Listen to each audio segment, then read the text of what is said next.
teman-teman, saya Chelsea dari SMK PGRI 1 Tangerang. Pada kesempatan kali ini, saya akan mengajak Anda menyelami isu yang tengah hangat diperbincangkan, yaitu program makan bergizi gratis atau MBG. Akan bergizi gratis. MBG Akan bergizi gratis. Program ini diharapkan dapat meningkatkan gizi anak-anak Indonesia. Namun, belakangan ini mulai muncul sejumlah persoalan. Seperti yang kita tahu, beberapa waktu lalu terdapat kasus keracunan massal pada siswa sekolah di berbagai daerah.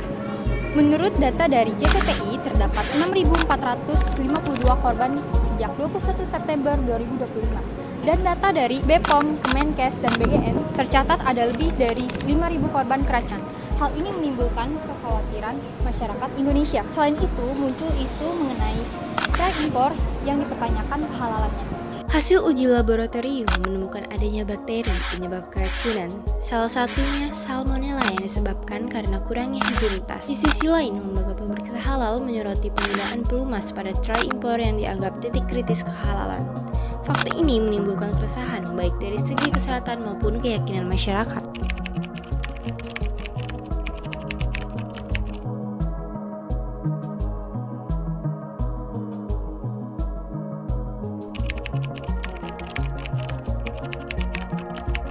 Menurut saya menu yang berbeda-beda soal MBG ini nggak begitu masalah ya, karena sesuai namanya yang itu makanan bergizi gratis. Yang penting gizinya itu semua daerah itu sama dan adil merata. Kalau menunya yang berbeda-beda itu nggak masalah, karena di setiap daerah itu punya bahan baku utamanya yang beda-beda.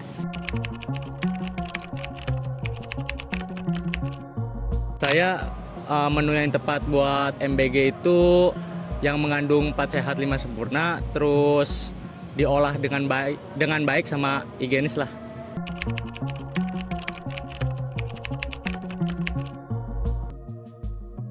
Ya, saya kaget sekali mendengar isu keracunan MBG ini yang terjadi di siswa-siswa pada sejumlah daerah. Karena seperti yang kita tahu, pemerintah membuat program MBG ini tujuannya adalah untuk memperbaiki gizi-gizi anak-anak yang ada di Indonesia untuk mencegah terjadinya stunting. Tapi dengan adanya isu ini membuat khawatir dengan program makan MBG ini. Mungkin kalau menurut saya solusinya adalah pemerintah tidak usah terburu-buru dalam menjalankan program ini. Karena pasti pemerintah memiliki target.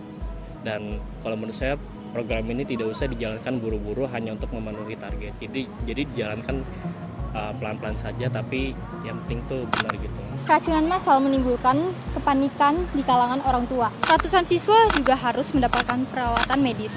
Kekhawatiran juga muncul terkait kehalalan peralatan makan. Dampaknya tidak hanya menyangkut kesehatan, tetapi juga menurunkan kepercayaan masyarakat terhadap program MBG ini. Pemerintah menyampaikan bahwa impor peralatan makan masih diperlukan karena produksi dalam negeri belum mencukupi. Namun, seluruh produk diwajibkan melalui uji keamanan pangan dan sertifikasi halal. Kita juga perintahkan semua dapur harus punya test kit, alat uji sebelum distribusi, harus diuji semuanya. Pemerintah juga menegaskan akan menindak tegas importir yang melanggar, serta terus melakukan penyelidikan terhadap kasus keracunan yang terjadi.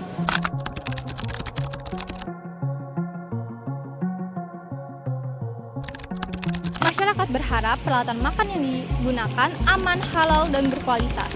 Produksi lokal diperkuat dan standar keamanan pangan dijaga sejak awal hingga makanan tersaji di meja.